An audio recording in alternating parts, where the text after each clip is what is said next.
जी मुकेश जी, जी। Vinod ji unmute कर लीजिए। इन तमाम चैनलों में संपादक नाम की चीज भी होगी। वो संपादक आखिरकार क्या कर रहे हैं? संपादक नकारे हैं, निकम्मे हैं, या उनको अधिकार नहीं है कंटेंट को ठीक करने का, या वो भी नतमस्तक हो चुके हैं? तो संपादक व्यवस्था पर हम लोग लगातार सवाल उठाते रहे हैं। क्या इन चैनलों में इस हद तक गिर गई है कि इस तरह के प्रोग्राम ब्रॉडकास्ट होते हैं, टेलीकास्ट होते हैं, और संपादक का अता पता नहीं रहता, ना कोई सफाई, ना कोई माफीनामा, कुछ भी नहीं। अब तो एक गुमनाम सा चेहरा, हम जानते भी नहीं होंगे कि न्यूज 18 का संपादक आखिरकार कौन है जो इस तरह के प्रोग्राम बनवा रहा है और दिखा रहा है। तो क्या अब संपादक खत्म हो चुके हैं, सीधे मालिकान है और मालिकानों का सत्ता से गठजोड़ है? वो उस आधार पर तय कर रहे हैं कि कौन एंकर चलेगा और क्या कहेगा और किसको कितनी छूट दी जाएगी? देखिए, जो हमारे पूर्व वक्ताओं ने जो बातें कही हैं वो लगभग मैं भी सहमत हूँ उनसे, तो इसलिए मैं उनको तो नहीं दोहराऊंगा, लेकिन जो बात आपने संपादक को लेकर कही मैं उस पर बात करता हूँ। संपादक नाम की संस्था है कहाँ इस वक्त पूरे मीडिया में, चाहे चैनल हो चाहे अखबार। आप नाम बता दीजिए जो एक जमाने में संपादक जो है, आप बड़े बड़े संपादकों के नाम हम लोग जानते थे जिनके साथ हम लोगों ने काम किया है। राजेश भाई हैं, शीतल भाई हैं, इन सब लोगों ने तमाम संपादकों के साथ काम किया है जिनको हम लोग मील का पत्थर मानते थे पत्रकारिता के, और वो टेलीविजन में भी रहे और अखबारों में भी रहे। आज तो संपादक नाम की संस्था बची कहाँ है? अब तो पदनाम बदल गए। अब news director, vice president news, अब तो इस तरह के नाम होने लगे हैं।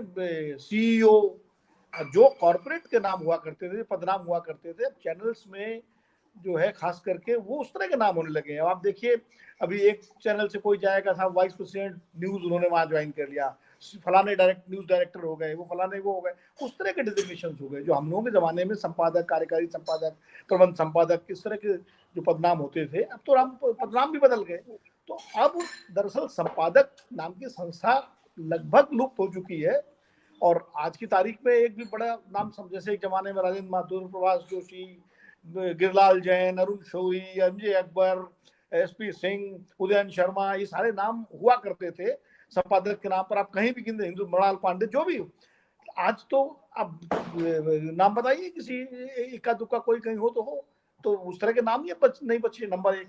दूसरी बात यह है कि दरअसल इसकी शुरुआत तो मतलब उससे 1991-92 में नवभारत टाइम्स के उन दिनों से ही हो गई थी, जब राजेंद्र माथुर जी के निधन के बाद जब एसपीसी ने इस्तीफा दिया था, और उसी समय से संपादक नाम की संस्था का उन्मूलन शुरू हो गया था और उन्मूलन किया जाने लगा था। और धीरे धीरे वो जो रोग था, उस संक्रमण था, वो सारे मीडिया संस्थानों में गया और टेलीविजन चैनलों में तो खुल करके हुआ। आज की तारीख में अगर आप जो है किसी चैनल में ये जानना चाहें, जैसे आप खुद ही कह रहे हैं, हम भी जानते हैं कि भाई कौन तय करता है कंटेंट।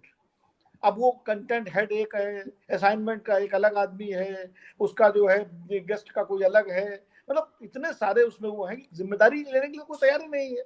और जब हम लोग टेलीविजन चैनलों में थे, मैं जब जी न्यूज में था, या राजेश भाई तो कई जगह रहे, मैं खुद एक चैनल चला चुका हूँ, तो हम लोग जब थे तो मुझे तो ऑफर हुआ था सीईओ का पद, एक जगह बड़े ग्रुप ने किया था। मैंने कहा नहीं, मैं तो संपादकीय नहीं पदनामी लूंगा, मुझे कार्यकारी संपादक और संपादक से तो मुझे तो ये पद नहीं चाहिए। लेकिन अब तो दौड़ करके पद लिए जा रहे हैं। तो जब आप कॉरपोरेट के हिस्से बन जाएंगे, जब आपकी तनख्वाहें इतनी बड़ी हो जाएंगी कि जो है वो बड़े बड़े जो कॉरपोरेट घराने हैं उनके जो सीईओ हैं, उस तरह की तनख्वाहें हो जाएंगी, उस तरह की सुविधाएं हो जाएंगी। अब मैं तो देखता हूँ कि अभी मैं एक चैनल पे था, तो एक एंकर के साथ प्रोग्राम करके उतरा, तो उसके बाद देखा कि वो गाड़ी में जा रहे थे, तो उनके पास ऑडी गाड़ी थी, अब बड़ी गाड़ी। अब वो ऑडी गाड़ी से चल रहे थे, उसके बाद किसी के पास बीएमडब्ल्यू है, किसी के पास मर्सिडीज है, किसी के पास 2 मर्सिडीज होंगी। तो जब इतने बड़े बड़े पैकेज इतने इतने लेकर के आप उसमें करेंगे, तो फिर वही करेंगे जो कहा जाएगा। उस वक्त न जमीर रहेगा, न संपादकीय विवेक होगा, न पत्रकारिता की नैतिकता होगी। सिर्फ ये होगा कि हमारा ये तामझाम जो है। अब जब संपादक जेड कैटेगरी की सुरक्षा में चलने लगे हों, मुझे याद है राजेंद्र माथुर जी जब पंजाब का पूरा आंदोलन चल रहा था, खालिस्तान का आतंकवाद, उनको सुरक्षा ऑफर, चूंकि बहुत लिखते थे आतंकवादियों के खिलाफ, तो उनको बाकायदा दिल्ली पुलिस ने सुरक्षा के लिए कहा और मना कर दिया। तो एक दिन एक दरोगा सब इंस्पेक्टर के लिए आया भी, उन्होंने वापस कर दिया, उन्होंने कहा मुझे सुरक्षा नहीं चाहिए। जबकि उनके समानांतर अंग्रेजी के जो संपादक थे वो बड़े नामधारी संपादक रहे, नाम उनके साथ सुरक्षा कर्मी दिन भर हॉल में टहलता रहता था उनके पीछे पीछे। माथुर साहब ने मना कर दिया, उनका जिस दिन मैं सुरक्षा लेकर के चलूंगा उस दिन मुझे संपादक रहने का, पत्रकार होने का कोई अधिकार ही नहीं है, मैं क्यों पत्रकारिता करूंगा। तो ऐसे संपादक हुआ करते थे। एक बार धमकी आई जिसमें बाकायदा ये धमकी दी गई कि आज बम से उड़ा दिया जाएगा टाइम्स इंडिया बिल्डिंग को। तो एसपी सिंह उस वक्त संपादक थे। एसपी सिंह ने बहुत लोग, कई लोग तो उसने अपना वीकली ऑफ करके चले गए, कुछ लोग छुट्टी ले गए। एसपी सिंह ने कहा कि मैं आऊंगा, और कौन कौन आएगा, और हम सब लोग आए। तो वो संपादक हुआ करते थे बहुत। आज तो स्थिति ये है कि जब संपादकीय सुरक्षा, अब वो अभी एक नाम लिया, मैं तो किसी का नाम इसलिए नहीं लूंगा कि नाम लेके उनको महिमा मंडित हम नहीं करेंगे यहाँ पर। अभी एक संपादक जो है, जो बहुत बड़े क्रांतिकारी हुआ करते थे यूपीए सरकार के जमाने में, और वीआईपी कल्चर को लेकर के बड़ा भाषण देते थे, बड़े प्रोग्राम करते थे कि देश जो है क्या क्या जानना चाहता है। अब वो सुरक्षा, बाकायदा उनको सुरक्षा मिली हुई है सरकारी। अब वो जब एयरपोर्ट पर जाते हैं तो पूरा उसी वीवीआईपी चैनल से जाते हैं। तो चूंकि आपको नहीं मिल रहा था इसलिए आप उसके खिलाफ थे, आज आपको मिल गया। तो इतना छोटे मन से कोई पत्रकारिता के लिए पत्रकारिता कर ही नहीं रहा मुकेश जी। आप खुद चैनलों में रहे हैं, आपको मालूम है। आपने जब आप हम लोग आपके साथ जाते थे प्रोग्राम में, एक सीमा के बाद आपने समझौते नहीं किए ना, तभी आपको आज सत्य हिंदी पर, यूट्यूब पर जो है अपना प्रोग्राम करना पड़ रहा। वरना आप तो इन सबसे आगे थे टीवी की दुनिया में, जो आज बड़े बड़े नामधारी हैं। आप भी सारे समझौते कर लेते तो आप भी इस वक्त जो है करोड़ों में खेल रहे होते। सवाल ये है कि जब पैसा और प्रभाव, एक तो ये है, दूसरा क्या है जो अभी शिवाजी ने कहा, मैं बिल्कुल जो एक हिंदूकरण जो हो गया पूरे वातावरण का, वो सिर्फ मीडिया तक ही नहीं है, फिल्मों में आप देख लीजिए। अब फिल्में जो है उनका एक ही टॉपिक है, वो आदि पुरुष, राम सेतु और पृथ्वीराज, और सारे इसी नाम से फिल्में बन रही हैं। वो एक ही थीम है उनकी। पहले इस देश में रामायण फिल्म भी बनती थी, और प्रेम कहानियों पर भी बनती थी, महाभारत में भी बनती थी, राजा हरिश्चंद्र भी बनती थी, और बहुत सारे सामाजिक विषयों पर फिल्में बनती थी। आज तो अब तो बिल्कुल एक धारा में एक ही तरह की फिल्में बन रही है। अलग, ये अलग अच्छी बात है कि वो इस वक्त चल नहीं रही। वो अब लोग उस नैरेटिव को बहुत ज्यादा हजम नहीं कर पा रहे। कितना आप अचार खिलाओगे भाई, कितनी चटनी खिलाओगे आप। तो लेकिन ये पूरा एक वातावरण ऐसा बन गया है। अब मैं उदाहरण, अब ऋषि सुनक जो है ब्रिटेन के प्रधानमंत्री बन गए। अब वो बने किस लिए? क्योंकि उनके वित्तीय और आर्थिक प्रबंधन की योग्यता के कारण। लेकिन प्रचार क्या किया जा रहा है कि वो गौ भक्त हैं, वो कलावा बांधते हैं, वो ब्राह्मण हैं, वो हिंदू हैं। अब ये नैरेटिव चल रहा है। उनकी योग्यता की कोई जरूरत नहीं है। लेकिन अगर मान लीजिए सुनक की जगह सुलेमान बने होते तो क्या यही नैरेटिव चलता? अगर कोई सुखविंदर बना होता, अगर कोई जो है पारसी या ईसाई, भले भारतीय मूल का होता, कोई सोलोमन बना होता तो नहीं चलता। लेकिन क्योंकि ऋषि सुनक, अब उनका कलावा और उनका ये तो ये एक पूरा क्रिएट किया जा रहा है। अभी संरक्षण, अब जिन पर विषय पर हम चर्चा कर रहे हैं, जिन महोदय पर, उनके खिलाफ एक मामला हो गया था। अब उनको गिरफ्तार करने वाली उस राज्य की पुलिस आई तो एक दूसरे राज्य की पुलिस खड़ी हो गई उनके बचाव में।